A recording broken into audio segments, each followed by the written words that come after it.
আরে এই পুকুর ঘাটে বুড়িটা কি করছে? আবার এখানে দেখছি 1000 টাকার একটা নোটও পড়ে আছে। তাহলে কি এই 1000 টাকার নোটটা ওই বুড়িমার? বুড়িমা, ও বুড়িমা, এখানে কি করছেন আপনি? এই যে এখানে টাকা পড়ে আছে।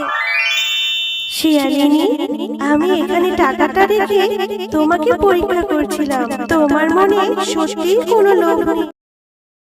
পরের দিন সকালবেলা শেফা শিয়ালিনী ঘুম থেকে উঠে দেখে সেই ছোট চারা গাছটি থেকে অনেক বড় একটা আইসক্রিমের গাছ হয়েছে, আর সেই আইসক্রিম গাছে অনেক আইসক্রিম ধরেছে। বান্টি, তুমি আইসক্রিম খাচ্ছ? এটা খেতে অনেক মজা। আমারও না অনেক আইসক্রিম খেতে ইচ্ছে করছে। আমাকে একটু আইসক্রিম দাও না, আমি তো কখনো আইসক্রিম খাইনি। একটু দাও বান্টি। আইসক্রিম খেতে ইচ্ছে করছে বললেই হলো? আমার বাড়িতে টাকাও আছে, আইসক্রিমও আছে। আমি তোকে আইসক্রিম দিতে পারবো না। কেন দিব তোকে? তোর বাবা মাকে বলবি আইসক্রিম কিনে দিতে।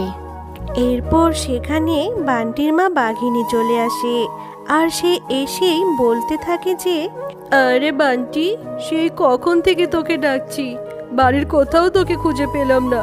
তুই এখানে কি করছিস? আইসক্রিম নিয়ে এখানে এসে খাচ্ছিস?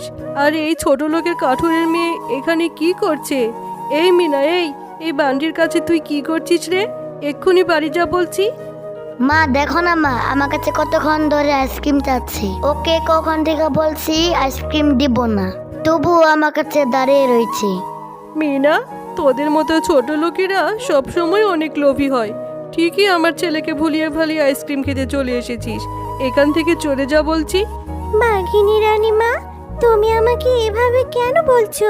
তোমাদের তো অনেক টাকা, তোমরা আইসক্রিম কিনে খেতে পারো। আমি কখনো আইসক্রিম খাইনি।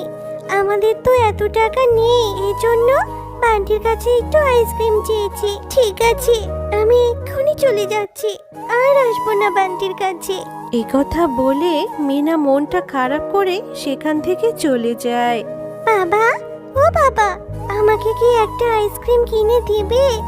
আমার না অনেক আইসক্রিম খেতে ইচ্ছে করছে। বাবা জানো, স্কুল থেকে ফেরার সময় দেখি বান্টি আইসক্রিম খাচ্ছে। আমি ওর কাছে একটু আইসক্রিম খেতে চেয়েছিলাম। বান্টির মা আর বান্টি আমাকে অনেক কথা শুনিয়ে দিয়েছে। মিনা, একটা আইসক্রিমের দাম অনেক টাকা, কেন বায়না ধরছিস মা? তোর বাবা যে টাকা রোজগার করে সেটা দিয়ে তো আমাদের সংসারটাই চালাতে হিমশিম খেয়ে যাচ্ছি। আর তুই কেন বাঘিনী বান্টির কাছে আইসক্রিম খেতে চেয়েছিস? গিন্নি, কেন আমার মেয়েটাকে এভাবে বলছো? মিনা, তুই চিন্তা করিস না মা, আমার তো রোজগারের অবস্থা ভালো না। হাতে একটু টাকা হলেই আমি তোকে আইসক্রিম কিনে দেবো মা। ঠিক আছে বাবা, আমি আর কখনোই আইসক্রিম খেতে চাইবো না। তোমার কাছে যখন টাকা হবে তুমি আমাকে আইসক্রিম কিনে দিও। আমি আর কখনো বলবো না আইসক্রিমের কথা। মিনা, আমি পুকুর ঘাটে জল আনতে যাচ্ছি, তুই কিন্তু বাড়ি থেকে কোথাও যাবি না। এই কথা বলে মিনার মা শেফা শিয়ালিনী পুকুর ঘাটে জল আনতে চলে যায়।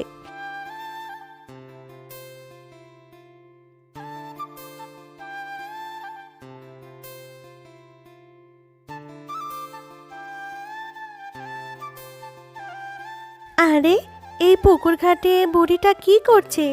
আবার এখানে দেখছি 1000 টাকার একটা নোটও পড়ে আছে। তাহলে কি এই 1000 টাকার নোটটা ওই বুড়িমার? বুড়িমা, ও বুড়িমা, এখানে কি করছেন আপনি? এই যে এখানে টাকা পড়ে আছে, এই টাকাটা কি আপনার? আরে বুড়িমা তো কথাই বলছে না।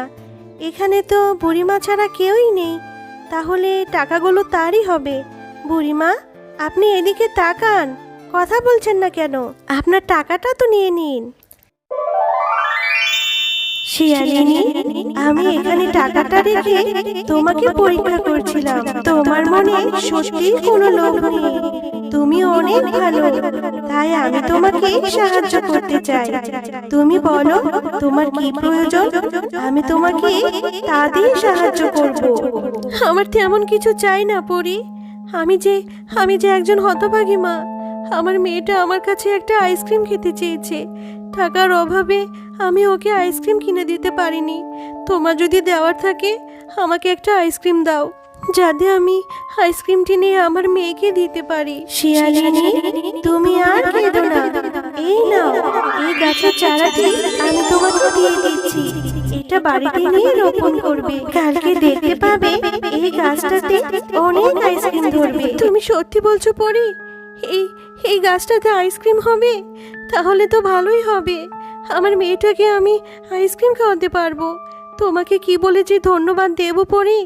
তুমি অনেক ভালো গো। এরপর শেফা শিয়ালিনী পরীর দেওয়া সেই চারা গাছটি নিয়ে বাড়িতে চলে যায় আর বাড়িতে নিয়ে তার উঠোনের সামনে রোপণ করতে থাকে। আরে গিন্নি, তুমি এখানে কি করছো? এই চারা গাছটা কোথায় পেলে? এই চারা গাছটা উঠোনে রোপণ করছো কেন? এরপর শেফা শিয়ালিনী মিচকে শিয়াল ও তার মেয়ে মিনাকে সব কিছু খুলে বলে। মা, তুমি সত্যি বলছো এই গাছটা থেকে আইসক্রিম হবে? তাহলে তো অনেক ভালো হবে মা। আমি প্রতিদিন আইসক্রিম খেতে পারবো। ইয়ে, কি মজা, কি মজা। পরের দিন সকালবেলা শেফা শিয়ালিনী ঘুম থেকে উঠে দেখে সেই ছোট চারা গাছটি থেকে অনেক বড় একটা আইসক্রিমের গাছ হয়েছে আর সেই আইসক্রিম গাছে অনেক আইসক্রিম ধরেছে।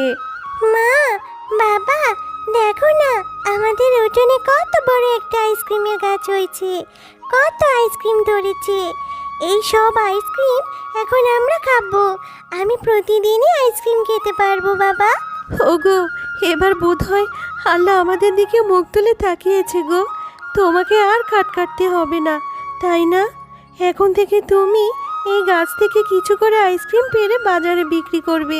তাহলে আমাদের সংসারটা ভালো মতোই চলে যাবে, তাই না? এরপর মিচকে শিয়াল গাছ থেকে কিছু আইসক্রিম পেড়ে বাজারে নিয়ে বিক্রি করতে থাকে আর তাদের সেই আইসক্রিম গাছের কথা বনের অন্য পশুরাও জেনে যায়।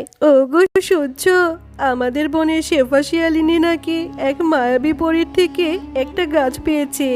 সেই গাছে আবার আইসক্রিমও হয়। তাই নাকি? এটা কি বলছো বউ? সত্যি যদি ওই শেফা শিয়ালিনী পেয়ে থাকে তাহলে তুমিও যাবে ওই পুকুর ধারে গিয়ে, তুমিও শেফা শিয়ালিনী যেভাবে চারা গাছ পেয়েছে সেভাবে তুমিও চারা গাছ নিয়ে আসবে। এরপর বাঘিনী শেফা শিয়ালিনী যে পুকুর ধারে জল আনতে গিয়েছিল সেও সেখানে জল আনতে যায়। আরে, শুনেছি শেফা শিয়ালিনী নাকি এখানেই 1000 টাকা পেয়েছিল, কিন্তু এখানে এসে তো দেখছি অনেকগুলো টাকা। নিশ্চয়ই বুড়িমায়ের এতগুলো টাকা না। আমি এই টাকাগুলো কলসির মধ্যে লুকিয়ে রাখবো আর বাকি 1000 টাকা বুড়িমাকে দেব। বুড়িমা, ও বুড়িমা, আপনি এখানে বসে আছেন? এখানে আপনার টাকাটা পড়ে পেলাম। এই নিন আপনার 1000 টাকা। এই 1000 টাকা নিয়ে আমাকে একটা জাদুর আইসক্রিমের গাছ দিয়ে দিন। বাঘিনী, তুমি অনেক লোভী। আমি তো এখানে 1000 টাকা রাখিনি, আমি এখানে অনেকগুলো টাকা রেখেছিলাম। তুমি এতগুলো টাকার লোভ সামলাতে পারোনি। তুমি একজন রাজার বউ হয়েও এত সামান্য টাকার লোভ তুমি সামলাতে পারোনি।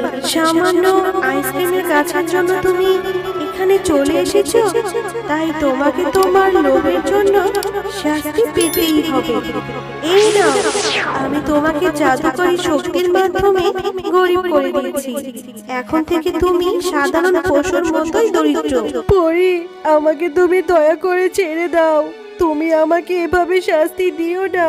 আমি ভুল করেছি। আমি শেফা শিয়ালিনীর সামান্য আইসক্রিম গাছের লোভে এত কিছু করেছি। আমি আর জীবনে কোনোদিন লোভ করব না। তুমি আমাকে ছেড়ে দাও, আমার সব ধন সম্পদ ফিরিয়ে দাও। তো বন্ধুরা, আমাদের গল্প তোমাদের কেমন লেগেছে? যদি ভালো লেগে থাকে তাহলে লাইক, কমেন্ট আর সাবস্ক্রাইব করে আমাদের পাশেই থেকো। আর হ্যাঁ, বেল আইকন বেলটি অন করতে ভুলো না কিন্তু।